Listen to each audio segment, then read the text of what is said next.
এই মব এই mob injustice যে কালচার, এই শান্তির জন্য নোবেল পুরস্কার প্রাপ্ত ব্যক্তি আমার দেশে সৃষ্টি করে দিয়ে গেল, এটা আমরা ওনার কাছ থেকে আশা করি না।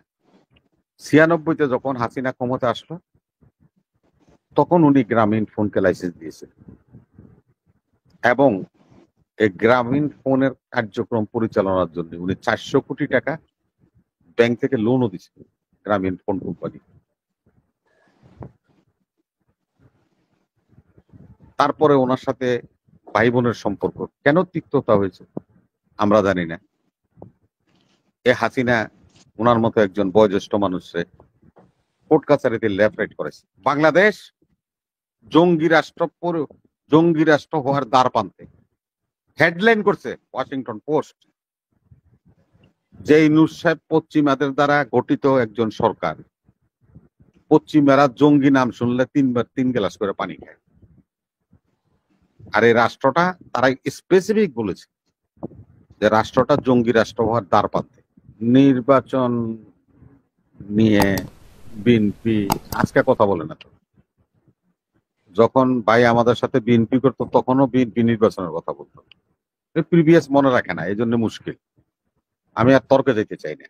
ভাই যখন আমাদের সাথে বিএনপি করতো তখনও কিন্তু আমরা নির্বাচনের কথা বলতাম। 14 সাল থেকে এই পর্যন্ত শুধু বিএনপি নির্বাচনের কথাই বলে। এই মহাভারত অশুদ্ধ হওয়ার কিছু না তো, নির্বাচন চালিয়ে অসুবিধাটা কি? এতে কি অপরাধটা? ডিসেম্বরে হলে ক্ষতি হবে, জুনে হলে লাভ হবে।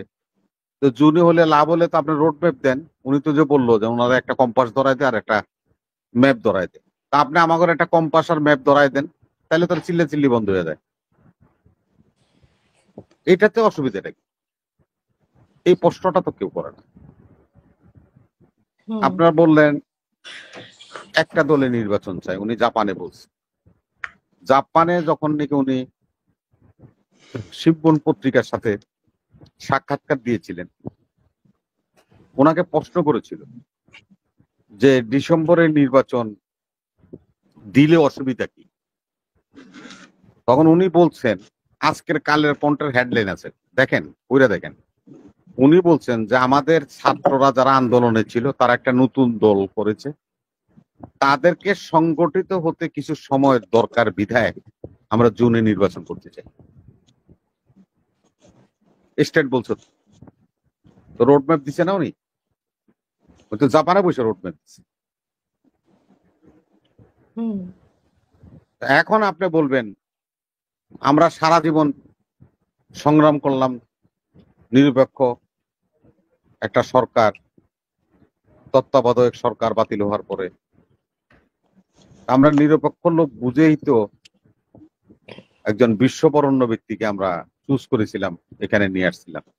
তো উনি যদি মুখ দিয়া বলে ছাত্ররা একটা নতুন দল করেছে, ওদেরকে সুসংগঠিত হতে সময়ের প্রয়োজন, তাই আমরা জুনের মধ্যেই নির্বাচনটা করব আশা রাখি। তো উনি তো নিরপেক্ষতা রাখেন নাই নিচে। এটা আমার কথা না, এটা কালের কণ্ঠে হেডলাইন নিচ্ছে। এবং উনি ওই সাংবাদিকের সাথে প্রশ্নোত্তর পর্বে এই কথা বলছে।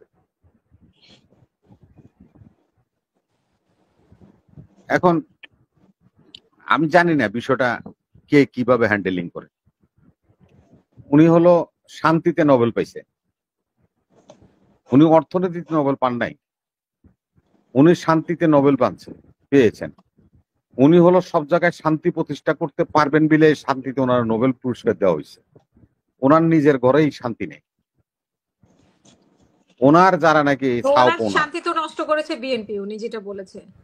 আমিও তো আসতেছি তো, বিএনপি তো নষ্ট করবে। বিএনপি আন্দোলন করছে, সংগ্রাম করছে, ওনার বিরুদ্ধে বিক্ষোভ করছে, ওনার বাসভবন ঘেরাও করছে, ডেলি 3 বার করে ঘেরাও করে পোলা পাইনে। আরে 3 বার করে ঘেরাও করে, আর পোলা পাইনের ঠান্ডা পানি খাওয়ান, আবার জল ছিটান উপর দিয়ে, ঠান্ডা জল ছিটান। এগুলি অভিনয়, এই সমস্ত বনিতা এগুলি বাদ দেন। আমরা তো এই মব, আপনাকে বলি মিস্টার হাসিনা, এই মব ইনজাস্টিস যে কালচার, এই শান্তির জন্য নোবেল পুরস্কার প্রাপ্ত ব্যক্তি আমার দেশে সৃষ্টি করে দিয়ে গেল, এটা আমরা ওনার কাছ থেকে আশা করি না এবং উনি সেটা করেছেন। আজকে সদ্য বরিশালে জাতীয় পার্টি একটা মিছিল করতেছে, এনসিবির ছেলেরা তাদেরকে হামলা করছে। পাল্টা যখন জনগণ সহ নাইমা হামলা করছে, পোলাপাইন সব পলায় এখন জায়গায় গেছে, খবরও পাওয়া যায়। এই যে এগুলি করতেছেন, এটা কিন্তু ভালো জিনিস না। হাসিনা কোনোদিনও কল্পনা করে নাই যে বাংলাদেশ থেকে তাকে পালায়া যেতে হবে, কিন্তু তাকে পালায়া যেতে হয়েছে। আজকে আমাদেরকে একটু স্মরণ করেন ভাই মেজর সাহেব, একটু পিছনে যাই। আমাদের দল যখন 91-96-তে ক্ষমতা ছিল, আমাদের ম্যাডাম একটা সেলোফোন, হ্যান্ডফোন যেটাকে আমরা বলি, এই কোম্পানিকে লাইসেন্স দিয়েছিল, তার নাম হলো সিটিসেল।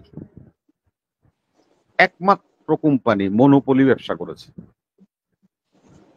এবং মুর্শেদ খান আমাদের পররাষ্ট্রমন্ত্রী ছিল, তিনি সিটিসেলের মালিক ছিলেন। এই প্রফেসর ইউনূস সাহেব এই গ্রামীণের লাইসেন্স নিয়ে বারে বারে বছরের পর বছর, দিনের পর দিন এই বিটিআরসিতে করছে, ওনাকে লাইসেন্স দেওয়া হয়নি। 96-তে যখন হাসিনা ক্ষমতা আসলো, তখন উনি গ্রামীণ ফোনকে লাইসেন্স দিয়েছেন এবং এই গ্রামীণ ফোনের কার্যক্রম পরিচালনার জন্য উনি 400 কোটি টাকা ব্যাংক থেকে লোনও দিয়েছেন গ্রামীণ ফোন কোম্পানি।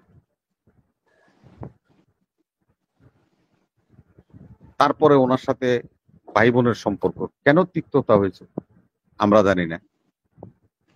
এ হাসিনা ওনার মতো একজন বয়োজ্যেষ্ঠ মানুষে কোর্ট কাছারিতে লেফট রাইট করেছে, সেটাও আমরা দেখছি। যখন ইউনূস সাহেব এর গ্রামীণ ব্যাংক নোবেল প্রাইজ পেল, শেখ হাসিনা বলল একজন সুদখোর কি পাইলো না পাইলো সেটা আমাদের দেখার বিষয় না, সংসদে দাঁড়ায় বলছে, প্রশ্ন উত্তর করল। বেগম জিয়া বিরোধী দলের নেত্রী হিসাবে ইউনূস সাহেবের জন্য প্রশংসা করেছে এবং নোবেল প্রাইজের জন্য ইউনূস সাহেবকে সংসদে দাঁড়িয়ে ধন্যবাদ জানিয়েছে। দেখেন না, একটু সামনে আসে, তখন হাসিনা ক্ষমতায়, এই সাদেক হোসেন খোকা তখন ঢাকা সিটির মেয়র ছিল। এই হাসিনাকে বৃদ্ধাঙ্গুল দেখিয়ে এই সাদেক হোসেন খোকা এই ডক্টর ইউনূস সাহেবের নাগরিক সম্বর্ধনা দিয়েছিল।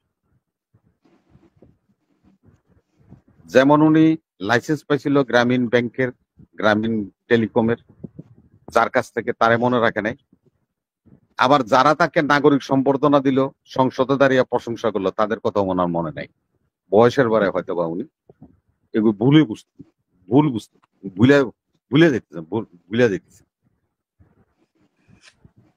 আজকে ওনার নতুন পার্টনার হচ্ছে কারা? ভাই ইমরান ভাই, আমরা তো শিক্ষিত মানুষ, জ্ঞানী মানুষ। আজকে ওয়াশিংটন পোস্টের হেডলাইন দেখেন, সারা পৃথিবীতে ছড়াই গেছে, বাংলাদেশ জঙ্গি রাষ্ট্র হওয়ার দ্বার প্রান্তে। হেডলাইন করছে ওয়াশিংটন পোস্ট যে ইউনূস সাহেব পশ্চিমাদের দ্বারা গঠিত একজন সরকার, পশ্চিমারা জঙ্গি নাম শুনলে 3 গ্লাস করে পানি খায়। আর এই রাষ্ট্রটা তারা স্পেসিফিক বলেছে যে রাষ্ট্রটা জঙ্গি রাষ্ট্র হওয়ার দ্বার প্রান্তে। আপনি আমাদেরকে কোথায় নিয়ে দাঁড় করায় রাখছেন?